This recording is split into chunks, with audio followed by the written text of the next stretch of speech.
দেশের এই ক্রান্তি লগ্ন পরিস্থিতিতে বিভিন্ন গুঞ্জন তৈরি হয়েছে যে আমাদের অনেক আবেগের জায়গা জাতীয় সঙ্গীত পরিবর্তনের আপনার পক্ষে নাকি? 5ই আগস্টের পর থেকে যেটা দেখতেছি সেটা হচ্ছে যে জাতীয় সঙ্গীত নিয়ে সবাই অনেক কথা বলতেছে যে জাতীয় সঙ্গীত রবীন্দ্রনাথের লেখা, এটা হচ্ছে চেঞ্জ করা দরকার। আসলে জাতীয় সঙ্গীতের প্রতিটা লাইন আমাদের দেশ নিয়ে লেখা। তো জাতীয় সঙ্গীত পরিবর্তনের মাধ্যমে যেমন দেশ পরিবর্তন হবে সেটা কিন্তু আসলে না। তো এইখানে ফোকাস না দিয়ে আমাদের দেশের কী কী জিনিস পরিবর্তন করতে হবে, মেইনলি যেগুলো দরকার সেখানে ফোকাস দেওয়া উচিত। এই জাতীয় সঙ্গীত ফোকাস নিয়ে যদি সবাই বাড়াবাড়ি করে মানে এটাতে আমার দেশ পরিবর্তন হচ্ছে না।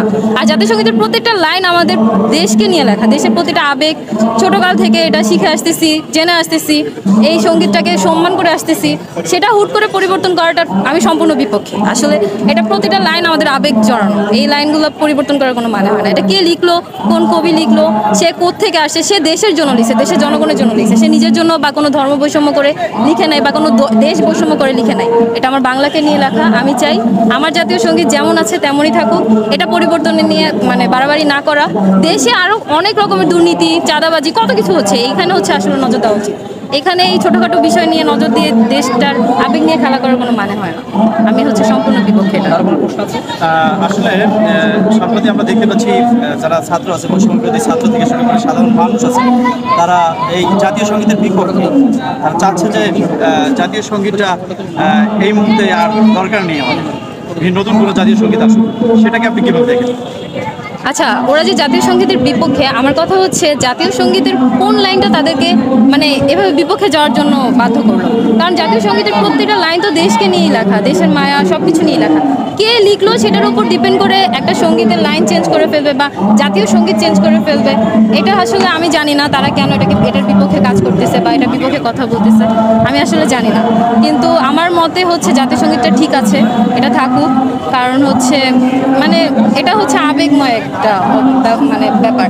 আমি ছোটোকাল থেকেই জাতীয় সঙ্গীতকে সম্মান করে আসতেছি। যখনই জাতীয় সঙ্গীত গাইতেছি, ছোটোকাল থেকে স্কুল কলেজে দাঁড়ায় যাচ্ছি, দাঁড়িয়ে জাতীয় সঙ্গীত গাচ্ছি, দেশের প্রতি একটা সম্মান অটোমেটিক চলে আসে এই জাতীয় সঙ্গীত। এটা চেঞ্জ করলে যে দেশের প্রতি সম্মান কমে যাবে বা বেড়ে যাবে এরকম কিছুই না। আসলে আমি চাচ্ছি যে যেমন আছে তেমন থাকুক, জাতীয় সঙ্গীত চেঞ্জ করার কোনো দরকার নাই আমার মনে হয় না। আর হচ্ছে এটা প্রতিটা লাইনই ঠিক আছে আমার জানা মতে। বলা হচ্ছে যে রবীন্দ্রনাথ বাংলার লোকই, বাংলাদেশের মানুষই। তাহলে তার কেন লেখা সঙ্গীত আমাদের দেশে চলবে? এখানেও তো বৈষম্য ক্রিয়েট হচ্ছে। আমরা তো বৈষম্য বিরোধী ছাত্র আন্দোলন, এখানে কেন বৈষম্য করতেছি? কে লিখলো? কবি, মানে তারা হচ্ছে যে দেশ থেকেই আসুক, যেখান থেকেই আসুক, যেই ধর্মেরই হোক, যে বর্ণেরই হোক, আমরা তো নির্বিশেষে সবাই একসাথে মানে একত্রে। আর রবীন্দ্রনাথ ঠাকুর কিন্তু বিশ্বকবি। হ্যাঁ, উনি হচ্ছে বিশ্বকবি। তাহলে উনি কোন দেশ থেকে মানে আসলো, কোন দেশে বসে লিখলো, এইসব কেন? হ্যাঁ, আর উনি আমার দেশ সম্পর্কে কোনো বাজে কথা সেখানে বলেন না। জাতীয় সঙ্গীতে কোনো এমন কোনো কথা নাই যেটা আমার দেশের বিপক্ষে বা আমার দেশের জনগণের বিপক্ষে।